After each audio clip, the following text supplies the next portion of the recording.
Hi everyone. It's my absolute pleasure to host Kumudha Chandrasekaran, a beautiful dancer, teacher, and choreographer associated with the Temple of Fine Arts in Bangalore. She's also pursued her research studies in dance education at the Royal Academy of Dance in London. I chose the topic of unlearning very consciously because I think as you grow in your career, we sort of become complacent with where we are. And in some ways, that complacency requires some bit of unlearning to relearn for our own personal growth. I thought the combination of bringing in art and understanding unlearning really helps because I feel dance, especially Bharatanatyam, is full of rules and a set of guidelines. And to unlearn in that requires you to really look at your mindset. And so this conversation ponders through Kumudha's journey of unlearning in dance while we draw a correlation to our own personal work experience as professionals.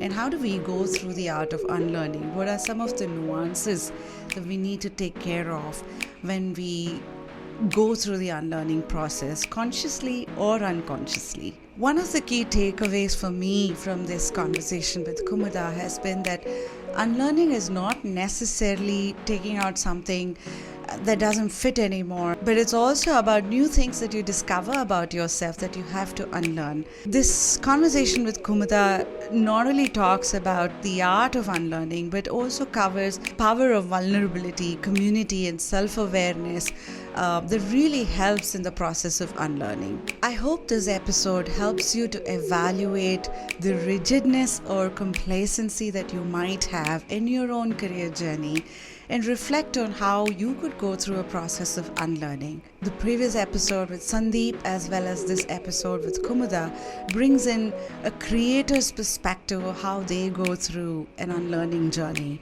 And I think there's a lot of parallel we can draw to our own professional journey and see how unlearning plays a pivotal role in our career growth. As always, I hope you like this episode and I hope to see more of you in my future episodes. Thank you.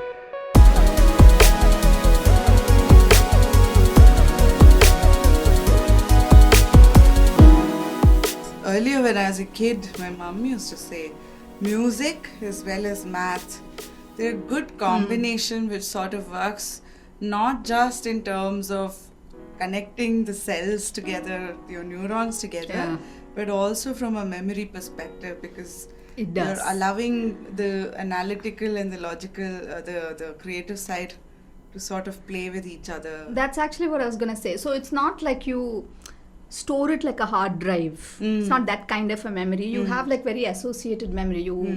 You know this, like I was saying, I forgot Hamsadwani, but I remember like 20 songs. You know, so like the memory is there. So it's very associated, connected. You make like richer connections. And so the memory is like caught like that. So it's not like a standalone, I can't remember dates. I can't even remember my wedding date. Or my birth date, like, you know, like when people start wishing, I'm like, shit, my birthday is like around the corner. So yeah, I have horrible memory for dates. I have horrible memory for where I keep stuff. So all that I completely suck. And that's also, I think, I mean, I just say, oh, it's a very artist thing. It's a very artist thing. And I just like get away with it. I can't even use that excuse. They'll have eye-popping looks though, they're really. No, but actually it's supposed to be the other way around. You know, like then you usually carry like an entire kit bag. So you should know like where you're keeping like all your stuff. And so you can't even really get away with that excuse. And I'm not like an artist where, you know, you have someone collecting your things behind you. I still have to like collect everything and go. So, yeah.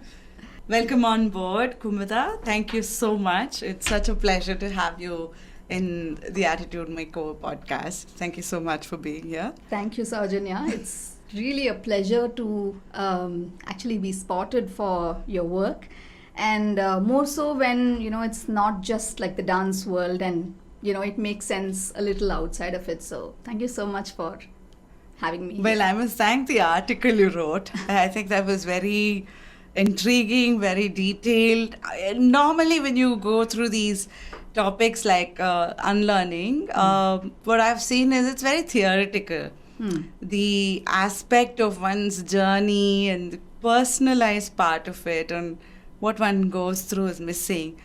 I think first thing when I read it is so thorough that I could relate with some of the unlearning processes I've been going through.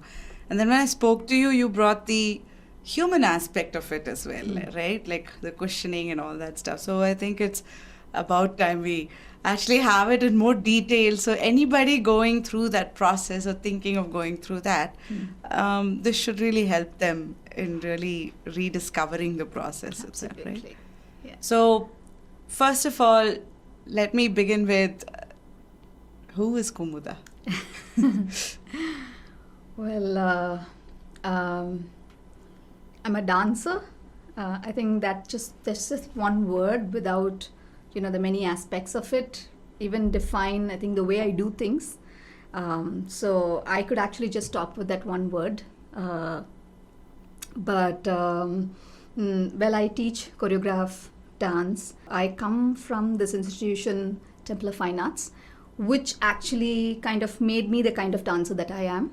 Their mission, the institution's mission, the founder's mission is art just for the love of it. And I think in my entire childhood and like teenage, there was really no other purpose to my dancing. So it was just so much fun. It was just, so amazing to like go through those learning years, performing years, growing years. So that forms a lot of my identity as a dancer. I still continue to like teach, choreograph. Much of my active dancing work comes from TFA. I moved to Bangalore, and I always knew that whatever I do as a dancer needs to reach a little outside the fraternity, the sphere of dance. I think, it's not necessary for everyone to do that, but for some, it just is a necessary thing.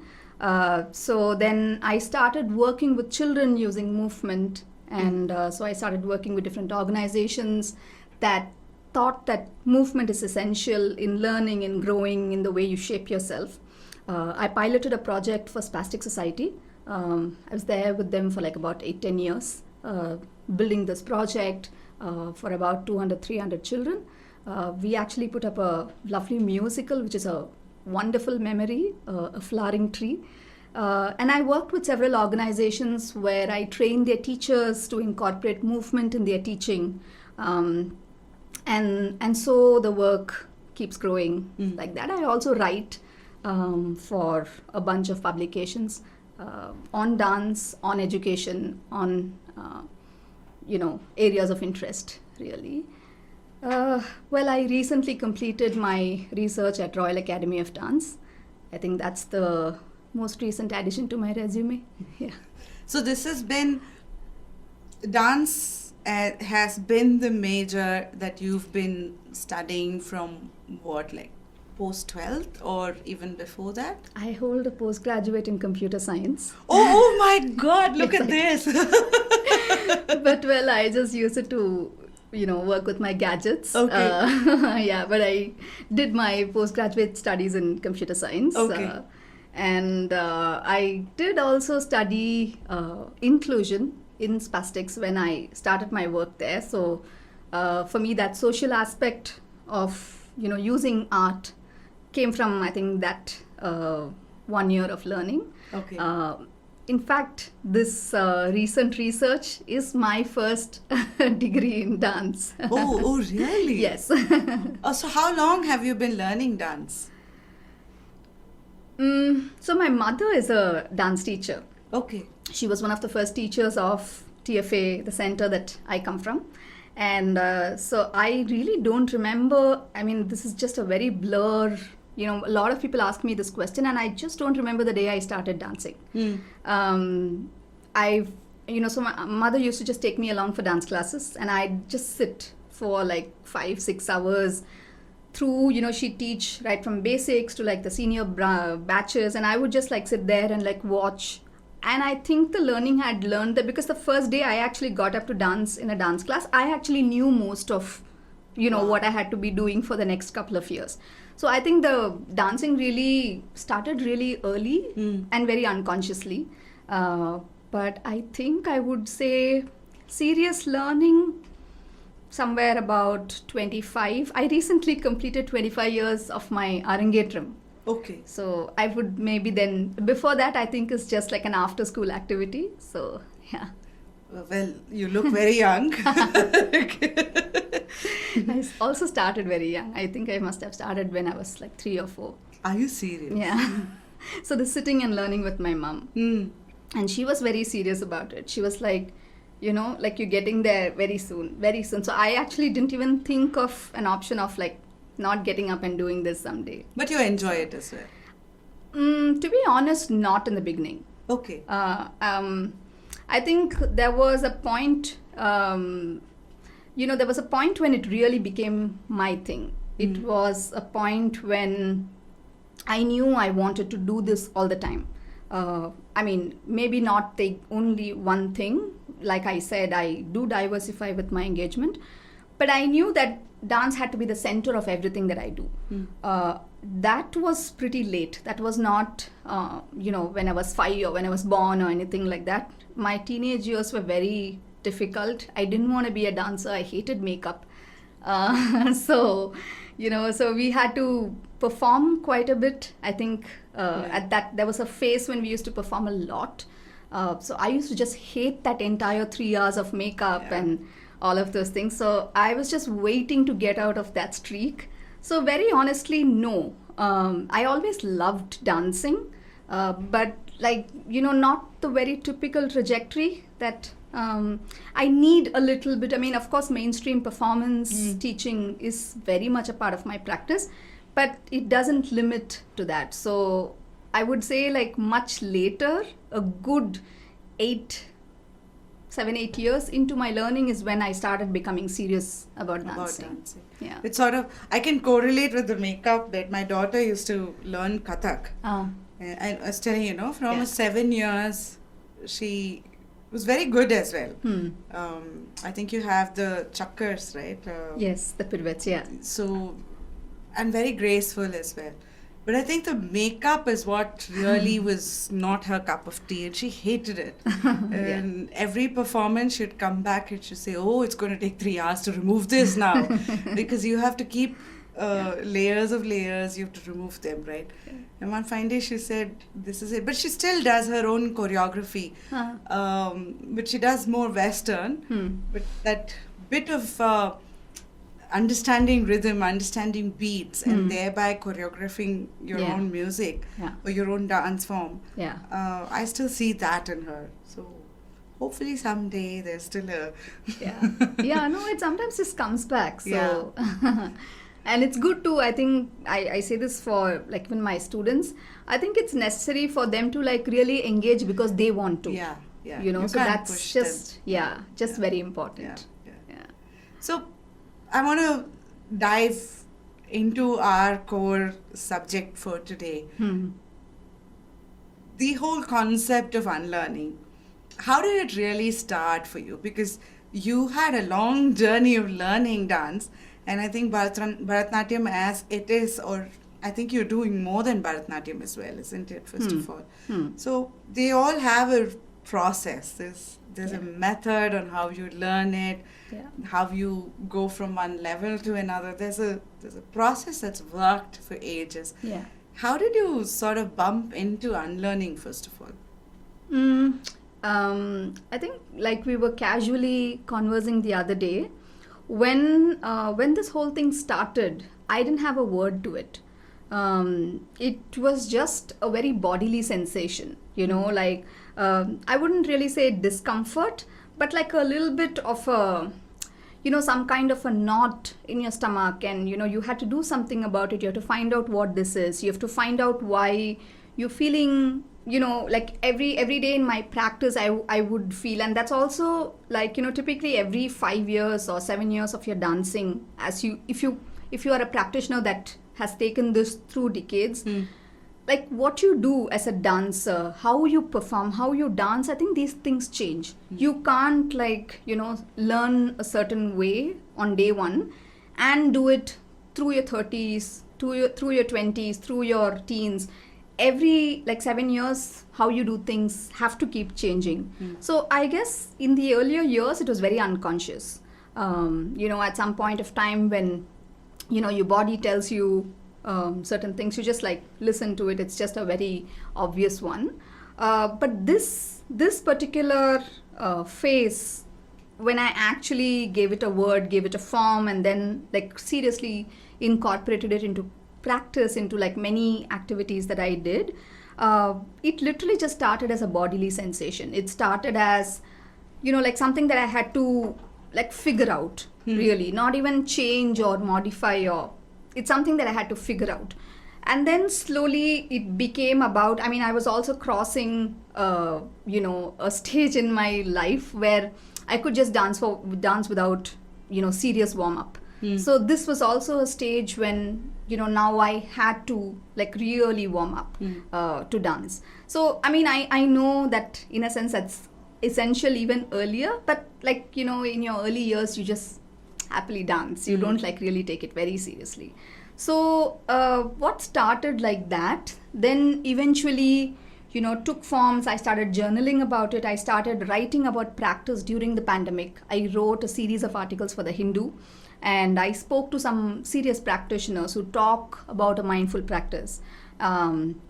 And then my own course, my course at Royal Academy of Dance, was taking me through pedagogy, through Laban, through Somatics. And when I landed on Somatics, I also had a tool to actually go through with what was happening to me. So I actually used Somatics as an instrument or a tool to do the unlearning that I needed to do in my body. So Somatics really is a way of thinking, plain and simple, as basic as it gets.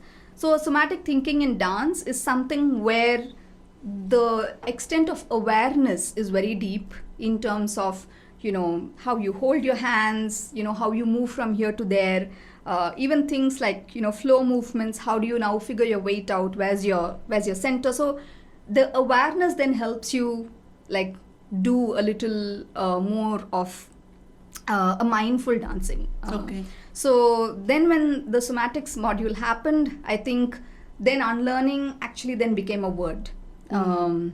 And I started like doing this in my practice. It came into my practice first. I started just doing my basic adavus, just even my warm-up, like the warm-up is a lot for like a lot of stretching, and I realized that I needed more strengthening in my warm-up. So just like very conscious understanding of like maybe I should have equal stretching and strengthening, and like the warm-up itself sometimes is not about like doing a lot, and also understanding your body. I have like very high metabolism, so my warm-up can take away all my energy.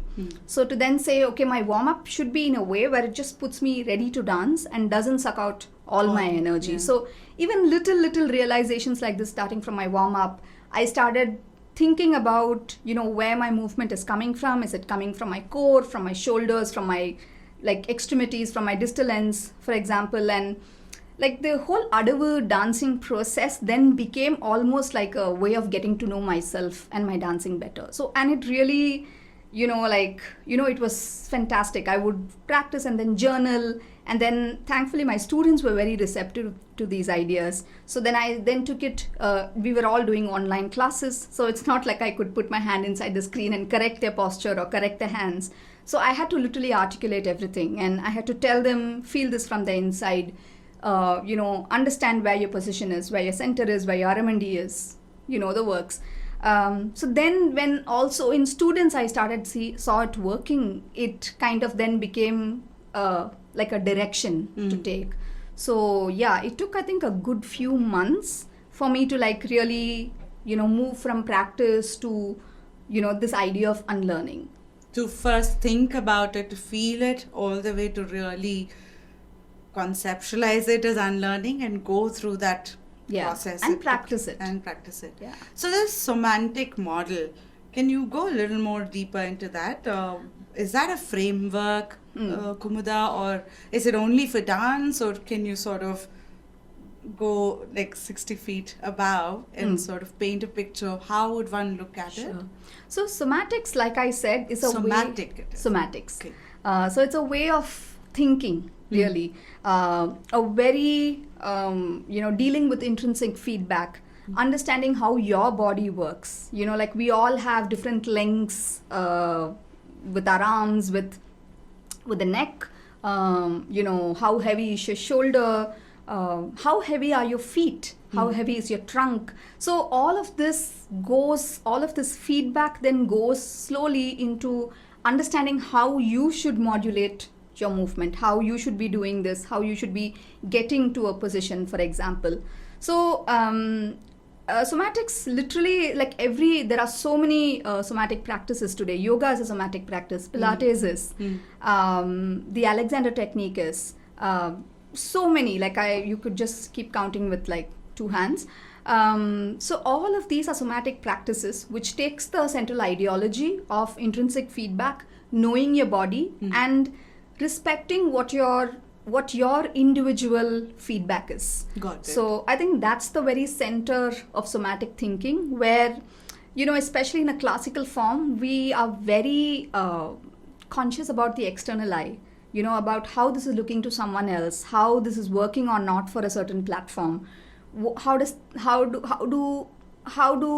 audience probably see this? So there's a very conscious consideration of what the external eye is. And so somewhere the intrinsic feedback just fades out. Like, what do you want to do? Like, how do you want to do this? And so individuality like really comes up when, somatic thinking kicks in. Got it. So. And I want to sort of go back to the earlier conversation. When you started feeling this bit of, I don't know what's the word, but when you started feeling it, yeah, what were you going through? Was it anxiousness? Was it like frustration? Was it like, what is your self-talk like? For me, it was just something I had to figure out. It was a lot of curiosity, because this is also a lot of years of something that I've been doing. So it's not easy to just like jump out of, like something that and just say, okay, I'm going to change these things. And in a sense, this was not very unfamiliar to me, because like I said, in TFA, the approach is very liberal. We learn multiple forms. I myself have learned Odissi and Kathak, but not to perform and teach, but as ways to enrich my vocabulary. So in a sense, we are not, like my institution doesn't groom us in a way to think very unilaterally. There is like multiple perspectives. Always, music is a very important part of your thought process. But when this whole unlearning or this, I mean, for me, it was curiosity. It was like, why am I not feeling comfortable doing this? So it was something that I just needed to solve for. It was not anxiety for me, but it could be, because, something that felt right earlier, just recently suddenly doesn't, you're doing the same thing, but it doesn't somehow feel right. So for me, it was not anxiety, simply because I think the pandemic helped. So you had the time. There wasn't a sense of urgency to say, you had to get up and run and go somewhere and, do something. So thankfully, the timing, I think, helped. Or maybe it was because of that this happened. I don't really know. Also, while I was going through this, I was constantly engaging. I was still doing my course, still my master's, and so on an everyday basis I was engaging with content, material, classes.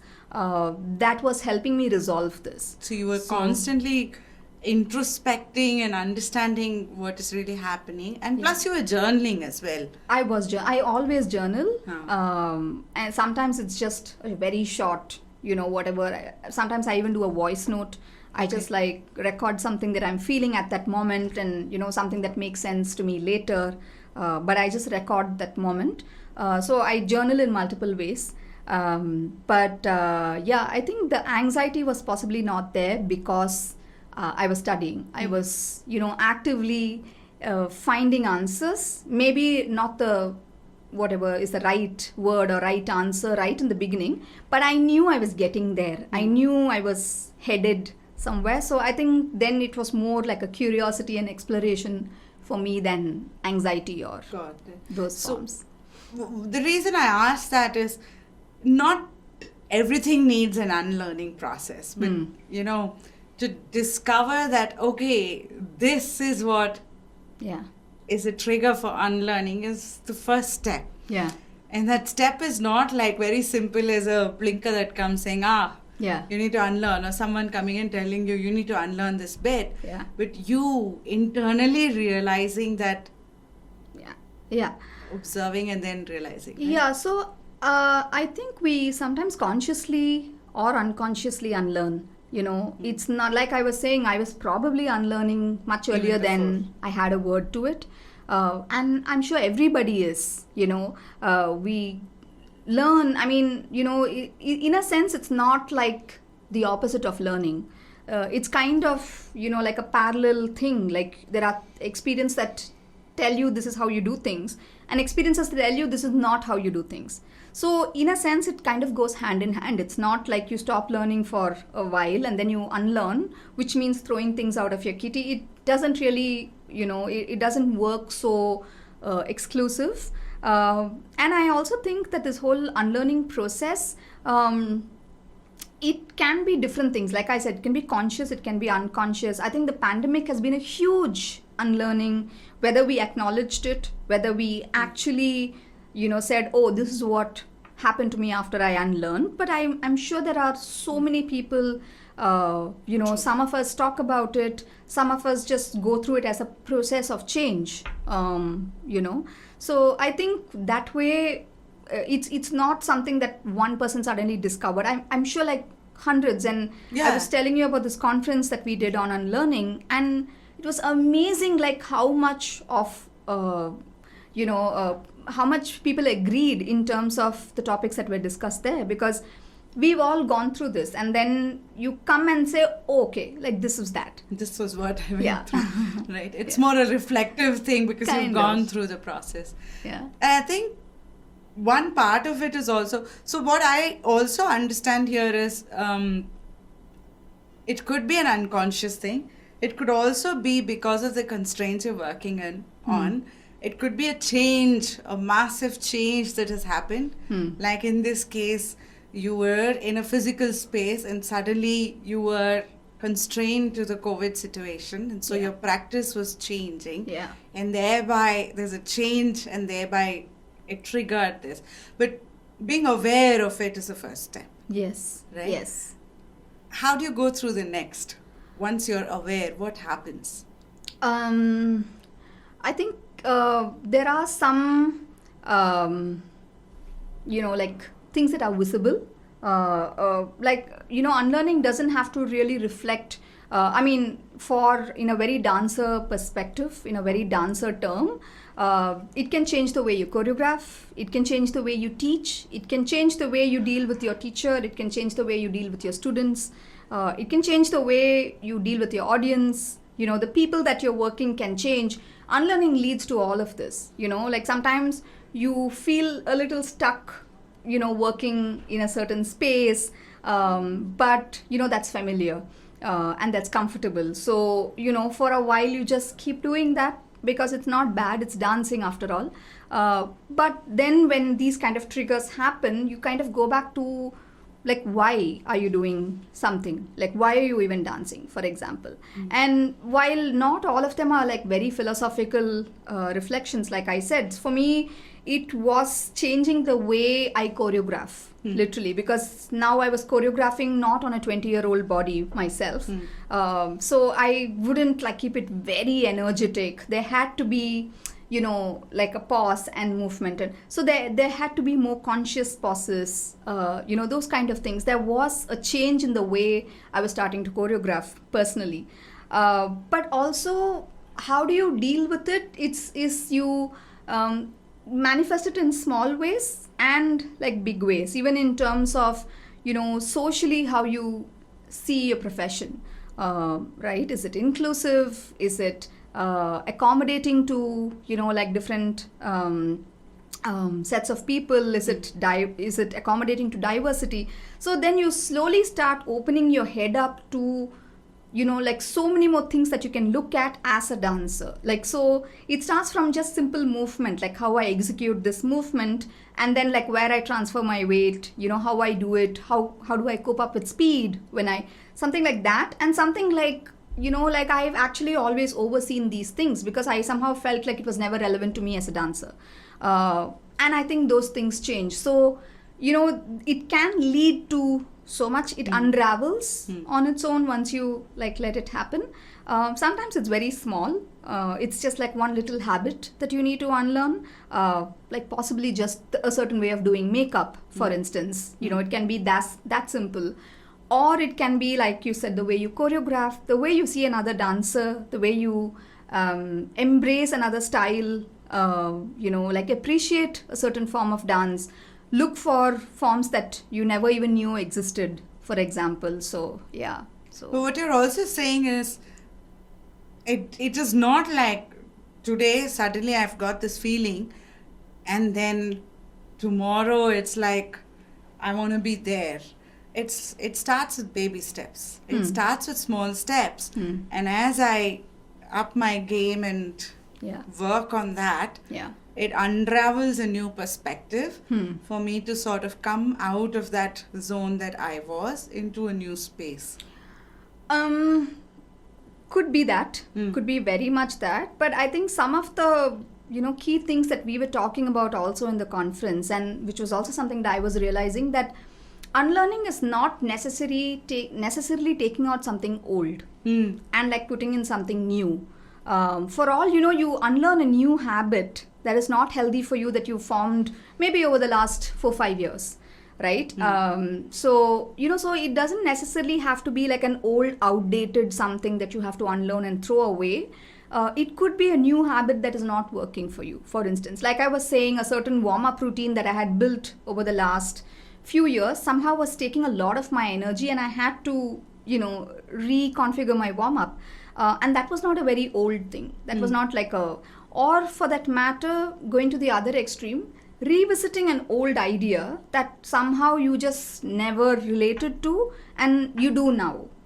So it's really not like old to new, but kind of looking at things. I'm actually reminded of this phrase that this lovely scholar Kapila Vatsyayan used to say about creativity. She used to say it's about, I'm just like trying to recollect her exact words. She said creativity is about making the ordinary extraordinary, and also the thing that makes extraordinary ordinary. So, for me, unlearning is about also like finding a new in a familiar and finding the familiar in a new. So it's both ways. It's not like you have to throw out the old and like, bring in the new kind of a thing. Yeah. Got it. And this process first starts with when you start really discovering this, you probably went through everything, right? From your posture to everything, right? That must have been the most difficult step. To sort of introspect and say, is it this? Is it this? Is it this?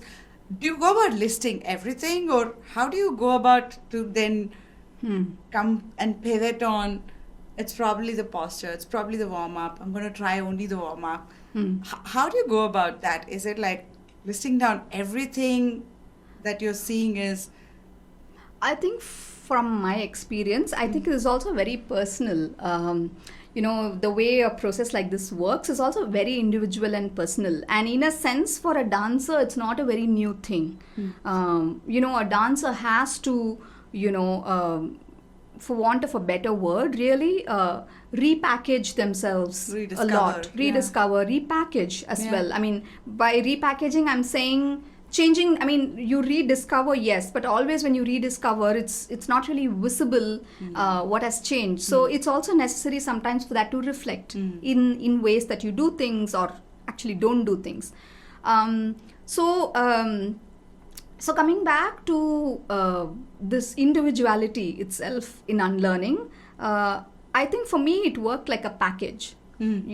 So right together, it was a range of things. It was my warm-up. It was everything that needed that little reconfiguration. A warm up, the way I, taught, because I couldn't see my students physically in one room. I had to do all my classes online, and like teaching a very first piece like an alaripu is so difficult to do without, actually dancing in front of the student, or like being with her in the same room to like correct mistakes. And it was so handicapping to have to like so many times I would just like put my hand towards the screen. I would like want to like hold the hand and extend it and all of that. So it was very limiting. So I think there it was just like literally necessity that kind of led you to find ways, and the willingness to also let go a little bit of the way you were doing it all these years.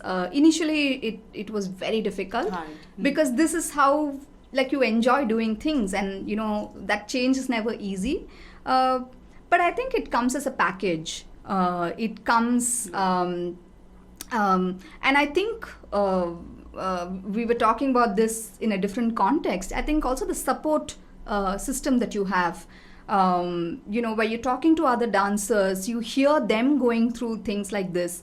I mean, last couple of years I started collaborating quite a bit, which is something that I haven't done so much in the past, because TFA itself is a big team effort. So I've never really thought about wanting to collaborate with other dancers, or it has never like really come my way. And I actually found thinking together a lot of fun, which is a very new way of working for me, like thinking with another dancer, where of course you have some kind of common bandwidth, but of course a lot of differences. It's not like you and her are, or the other dancer is like really similar, or you're going to think of the same thing. So for me, collaboration, wanting to collaborate was actually one of the outcomes of, as a process of this. As a process of this. And also the support system. Like during the pandemic, to have these dancer friends who were also going through things, like when you have performances and, things that you have to deliver, you automatically end up practicing, And here you had nothing. You had no performances, you had no events, you just had to continue sitting at home. And so suddenly practice could be redundant if you wanted. And you had to really take it up and say, okay, like I have to build a schedule around it. I have to like go out and practice. So that then, comparing notes, saying, are you able to do this? Is this difficult? Why am I feeling this? Are you feeling this? I think that also like really helped. So was it, so I can relate to this. So I'm going to ask you a little more personal set of questions, and please feel free to say no. Yes. When you went through this, was it easy to talk to your support group? I'm thinking when you call it support group, these are people you know from before. And so was it easy to pick up the phone or a video conference and say, hey, I'm experiencing this because this is very introspective in nature. You don't even know if this is right, what you're thinking. Yeah. And so is it as simple as just picking up the phone and saying, hey, I'm experiencing this. Have you gone through this? Or how was that conversation like? Well, so when I say support group, it's not just people of, peers of my age. Like for me, one of the habits I actually really enjoyed during the pandemic was this short verbal check-in that I used to have with my students. So this was an idea that I borrowed from my therapeutic movement sessions, where every session would start with a verbal checking in terms of how are you feeling today, energetic, feel like moving, don't feel like moving. So, and because the pandemic was doing a lot of things to like, school-going children, working adults, we would always start with a check-in. So even those check-ins, where I would ask my students, how are you feeling? Do you feel like not dancing at all today? Do you just like, want to, think about some amazing moment that you had in the past? So sometimes we just like spend 20 minutes doing that. So it was teachers, it was my seniors, it was people that I look up to or like call when I have doubts and second thoughts about something that I'm doing, where there is already an established comfort level. Peers, other dancers, and so I think the pandemic also brought together a lot of people, emotionally. I think that was a good thing. And so it was not so difficult to, put yourself out there and say, I am going through this. So for me, I didn't find it very difficult to do that, because I was quite sure that there were a lot of dancers who were going through that as well, and rightly so. So in a sense, there was that vulnerability about it to say, what if that person says, no, I'm fine. So there was that always, but the fact was that I was anyway going through it, even if the other dancer was. So my conversation would then be, okay, then tell me, how are you doing it? So yeah. That's a different and very interesting perspective, right? Because oftentimes when we go through this, we are very wary of having a conversation around it. This probably is just me kind of a thing. But what you're talking about is, one is being vulnerable, taking a step forward. And okay, if the other person is not having the same issue, then asking more, promising questions of, how are you doing this in this situation? Also kind of happened with my cohort at RAD. Well, in India, we were all going through, similar situations and things. But my cohort with RAD, each of us were going through different situations. Like the second wave hit them at a different time. For us, the second wave was much worse than the first wave. Well, I don't think it was like that for all parts of the world. So, when we were still like really stuck indoors, I think, their studios opened up, people were getting back to work.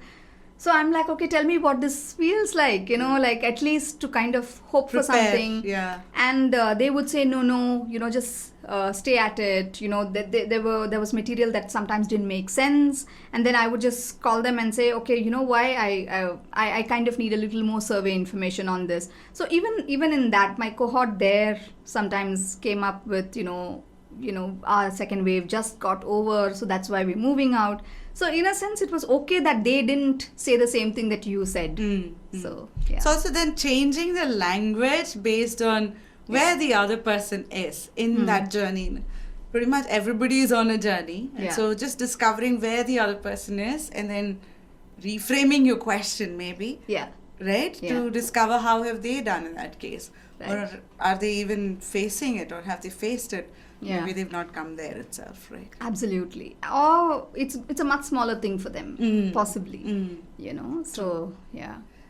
One thing that also I thought was important to understand here is, we talked about the package.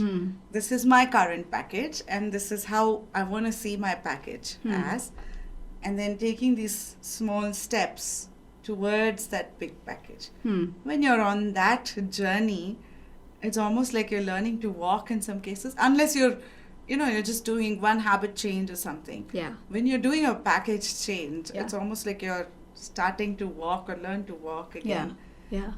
You fall.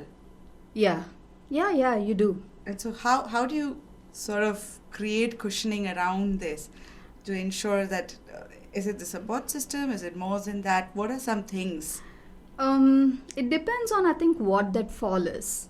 If it's something that you need somebody outside of you to, help you, or if it's something that you could just get up and say, oh, okay, this is why I fell, this is what happened. Sometimes it's just been me picking up myself and saying, okay, this is what happened, but it's okay, like move on. And the whole support system, it's not also that you go to the same person or the same people all the time, right?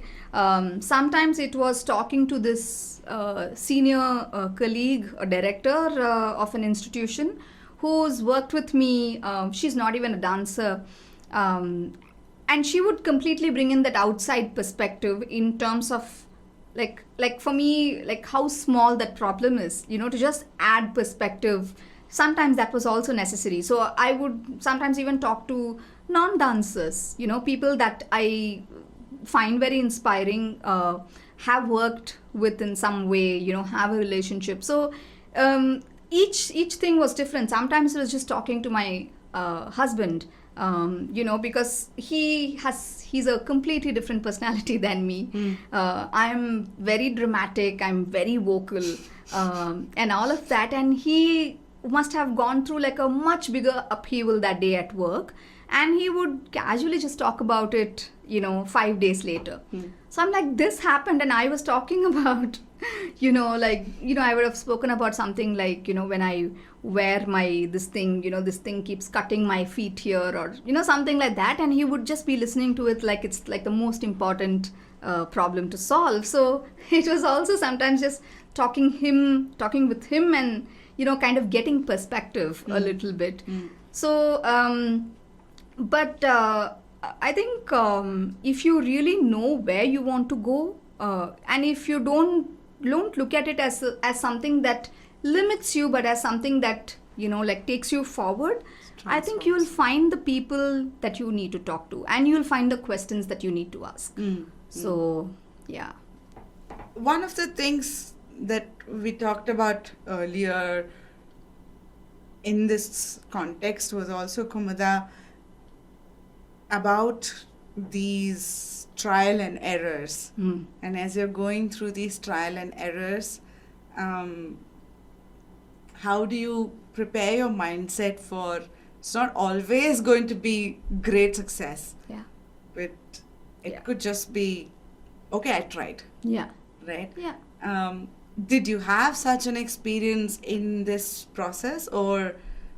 So there have been small unlearning processes where at the end of it, I was like, oh, okay, that was actually not necessary. Or you just come back to what you were doing. So that's very much so, like I said earlier, it doesn't always take you to a new space. It potentially takes you to revisit something that you've ignored for a while, or there have been, I've wanted to very actively use for a while Laban framework in my teaching. What is Laban? So Laban is basically a movement framework. Rudolf Laban is a movement scientist, and so I was so thrilled with that module. I was so thrilled with that framework. I was really enjoying putting that into my vocabulary and my movement and all of that. And I wanted to try this with one set of my students, and it absolutely didn't work. Because they were not in that stage. So there are things that you try where, you want to change something, you try something, it doesn't work, you drop it and you find another. So it's very possible that, something that you try doesn't go a certain, long mile, or doesn't take you into like a complete new revelation or something. And I think that's okay. It still teaches you things that worked and didn't work, and I think that's absolutely worth it. And actually that's the point of the whole thing. It's to your earlier point, then it was about the curiosity. Yeah. And you're continuing to stay curious because it's about trying new things to figure out where does this take you. And in a sense, it's a very essential part of dancing. Being a dancer, like any engagement in dance for that matter, it's there is a constant need to do this, you call it revisiting, you call it rethinking, you call it reconfigure, you can call it so many different things. But, and it's also so necessary, like you were asking me, when we started this interview, you've learned this for so many years. And I think that learning for so many years is very, very fundamental to unlearning. If you don't learn, there is actually nothing to unlearn. So in a sense, like if there isn't that rich learning, that, deep engagement and, otherwise there's nothing to reconfigure. So unlearning also happens at a point where your learning needs, new perspective, new direction. So I think it's very essential to have that, solid trajectory of learning for unlearning to even feel significant or to lead you anywhere at all. If I were to ask you to go back to before this process, if you can sort of paint a picture of what was Kumudha like, and after you've gone through this process, paint the picture of how has Kumudha transformed. Would it be hard? Honestly, it's not a dramatic difference. It's not a difference where suddenly, I was probably, if I had, let's say there was a dramatic change, like I changed my style from this to that, or I changed, my work, my way of work, or what I do in my work, maybe those changes would have been very dramatic. But for me, it was more of, how I solve a problem, like a slightly different approach, a little more inclusive approach to solving things that work for me. I think one big outcome for me is also, like what kind of dynamics you have in a classroom. I think that was a dramatic change in unlearning, both when you are learning and when you are teaching. Because in Indian classical dance, there is this very valued thing of looking at something and doing an exact a fantastic reproduction, a replica of it, and there's a lot of value to it, because then you also pass on a certain lineage and all of those things. And so the whole classroom dynamics is about do everything that you can to take this exactly like this forward. But the body is different, the person is different, and why they are doing this is not for the same reason as you. So how should the outcome ever be the same thing? So I think those were some very dramatic changes in terms of the choices that you make. I think, to put it in one word, I think the choices that you make going forward was probably the most significant change for me. Like, who are the people that you want to work with? What is the kind of work that you want to do? Should it be like what everybody else is doing? Or is it okay? I mean, it's not a problem if it is like what everybody else is doing, but you have a reason to do it, and maybe you do the exact same thing that somebody else, the same song or a same piece, but like you have an individuality to the way you present it. So I think those very unique ways of thinking and making choices for me was like probably the most significant shift. I love this. I love this because the devil is always in the details, right? And these are not small things. No. Because these are big impacts. Like, while you called it as, it's not big. Yeah. These are not small. Yeah. Because these are very personality sort of thought processes that you've changed. Yeah. Which has a long run impact. Yeah. It changes the way you're looking at future work. It changes the way you're engaging with your students. Yeah. It changes the kind of collaborations you're doing, your own value proposition, how you're looking at it. Yes. A whole bunch of changes as a result of this process that you've gone So when through. I said dramatic, I only mean to someone that's looking from the outside. Yeah, So, it's not like suddenly I'm this completely different person or, something like that. But, the way you interact, I think how much what everybody else is doing affects you. And that's like a big dramatic difference inside my head. The fact that you can let people do whatever they want, but like you are just very sure that you want to do this. I think that's just like dramatically different in terms of how it feels inside your head. Yeah. Knowing your value prop, I guess, right?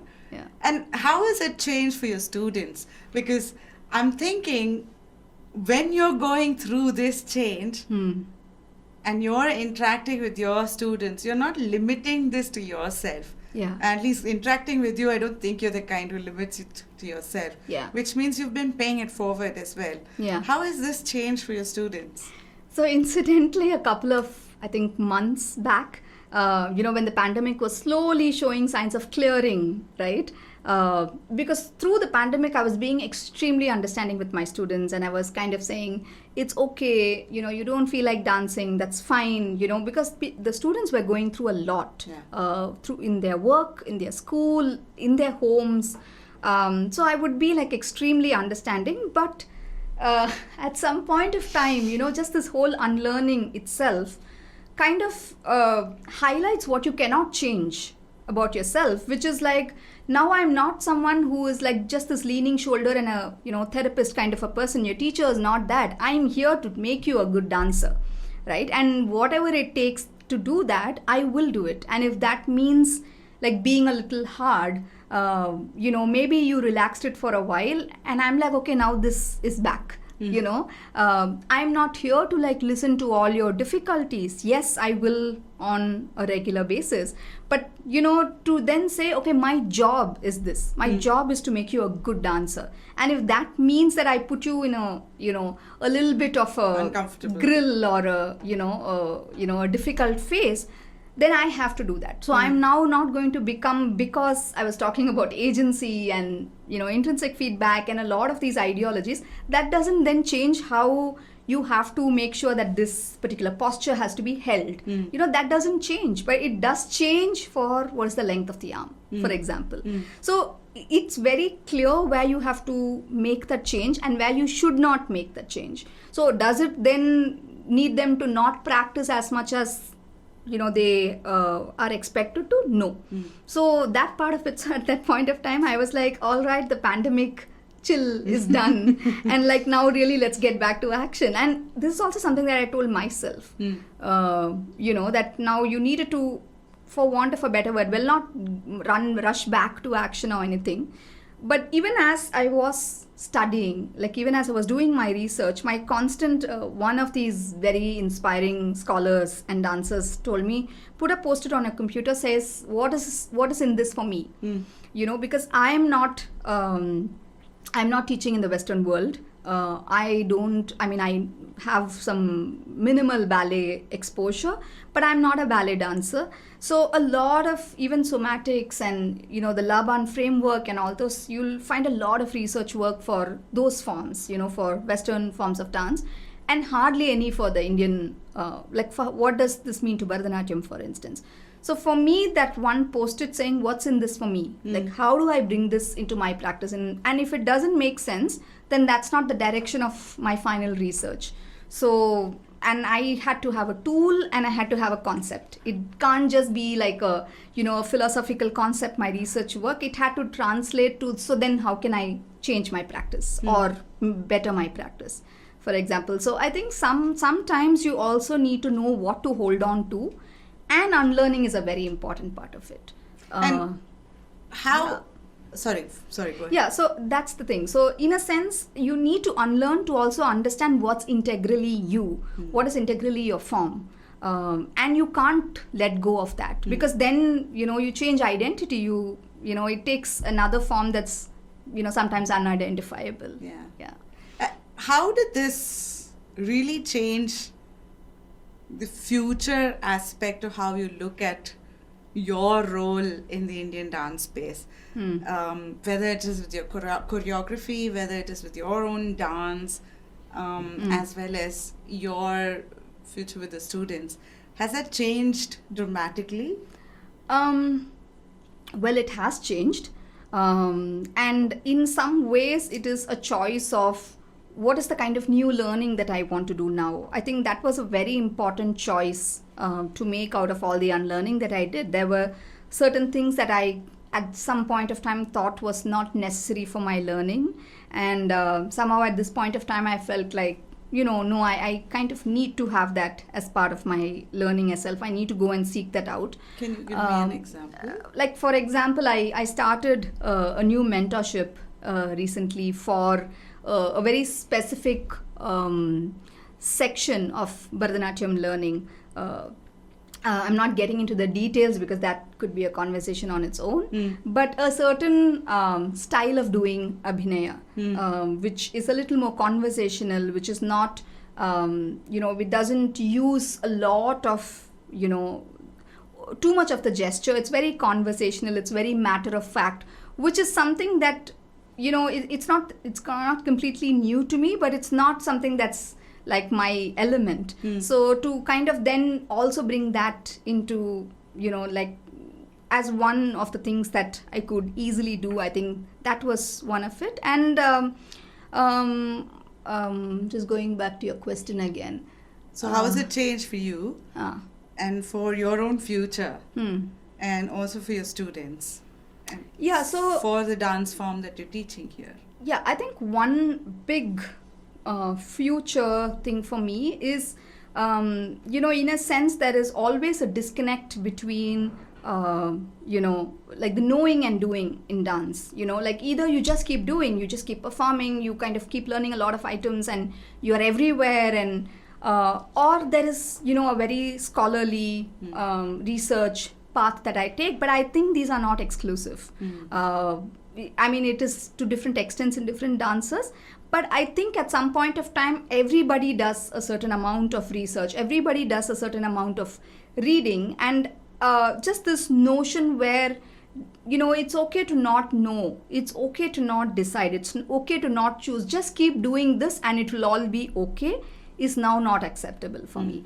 At the same time, to just like keep sitting and writing paper after paper and like just plain academic path also didn't work. So that's why that post-it was extremely important. I was like, okay, I'm taking all this in, and then how does this then reflect in my practice? So I think connecting that knowing and doing is a very important center of everything that I do in future.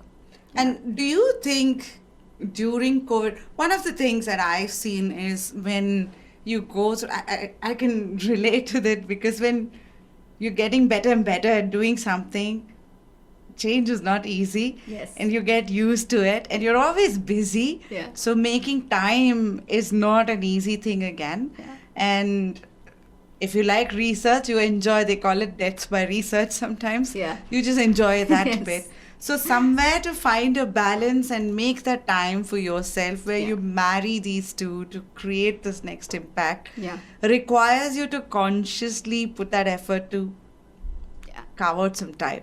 Yeah, and also to manage the things around it, right? So it's not going to be that everyone around you has the same combination of things, but to be comfortable nevertheless. I mean, I think that's also thanks to an excellent set of friends and peers and, like the support group that I was talking about, the teachers that actually say, this is amazing, like, what you have is so valuable.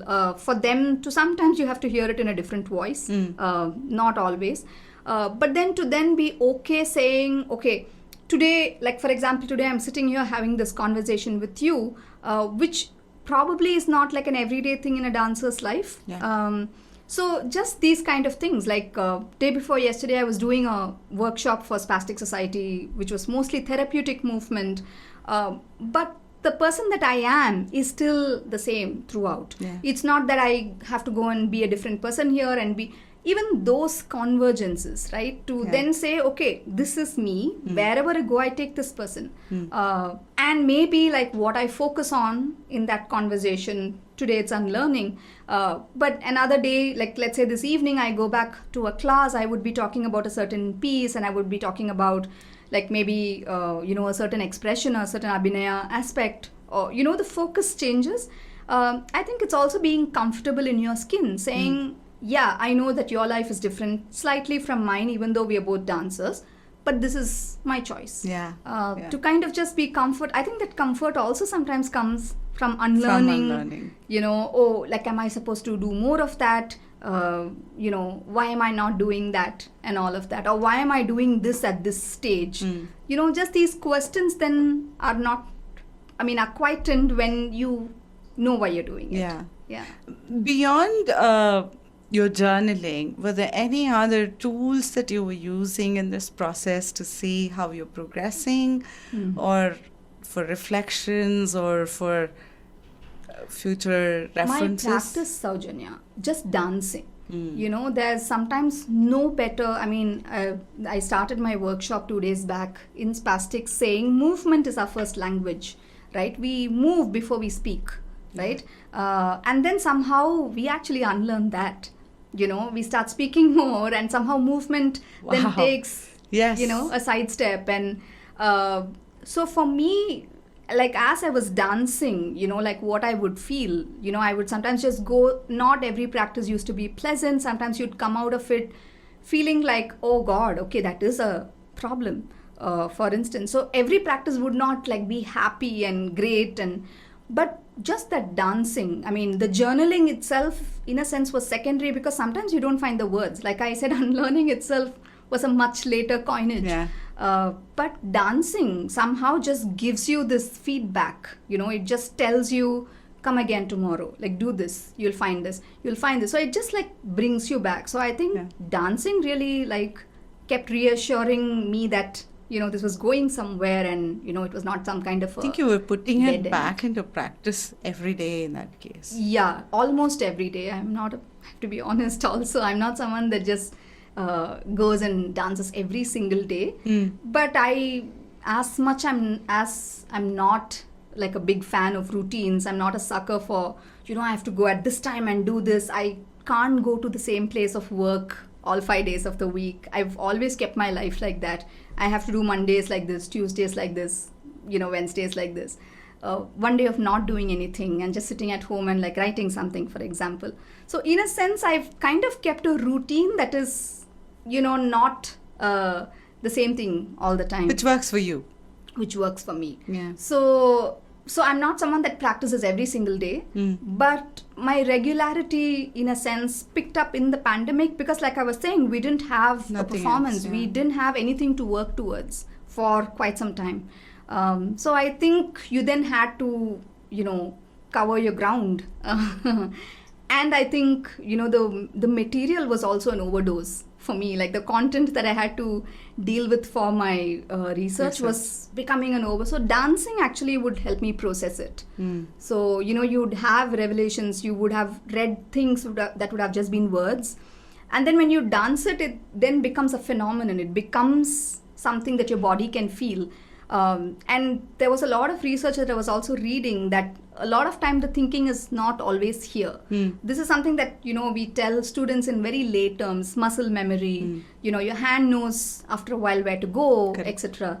But like your body is a thinking instrument. It's not like your body is a dumb executor of whatever your head tells you. So just that non-binary notion itself creeping into practice was very freeing. Effective. Very freeing, yeah. But any parting thoughts to my audience on, who are on an unlearning journey? I would say keep at it.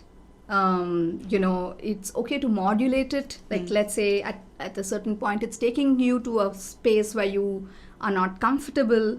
To kind of keep at it and not have to either like completely abort or have to force and take it somewhere. Sometimes it takes time. Sometimes it's a quick 5-day process, literally. So to kind of just trust your intuition a little bit, like when I was saying that first feeling, incidentally, I mean, all of this sometimes take very fancy words in your journal, right? Like I was saying, that feeling was somewhere here, and I was like, but that's where my gut is. So sometimes this is just really your gut that tells you, okay, you're going through something. So I think that's something that you really have to trust.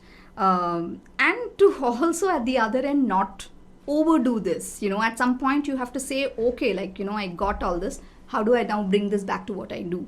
So, or, how do I change what I do? Or how do I, better what I do? So I think there is really a balance that one needs to strike. Sometimes it happens naturally. Sometimes I think we have to consciously intervene and bring it in. So, well, Kumudha, thank you so much.